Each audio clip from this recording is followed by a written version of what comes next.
अस्सलाम वालेकुम। पीटीआई वालों के लिए खुशखबरी ये है कि पाकिस्तान के बहुत से इलाकों में जो कागजात नामजदगी मुस्तरद किए गए थे, काफ़ी जगहों पर जो है वो कागजात नामजदगी जो है वो मंजूर कर लिए गए हैं। आने वाले दिनों में आप लोगों को नजर आएगा कि पूरे पाकिस्तान के अंदर जहां जहां कैंडिडेट्स ने जो है वो कागज नामजदगी जमा करवाए हैं, उन सब के कागजात नामजदगी जो है वो मंजूर कर लिए जाएंगे।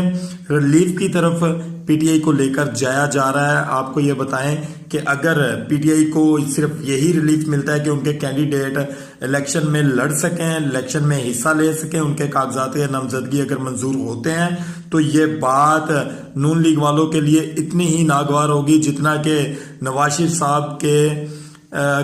साहब का इमरान खान साहब के दौर में पाकिस्तान आना नागवार था। इतना ही ये इनके लिए नागवार गुजरेगा, क्योंकि फिर जमानतें जब्त होंगी, पाकिस्तान से जाने की इजाजत किसी को नहीं होगी इंशाल्लाह।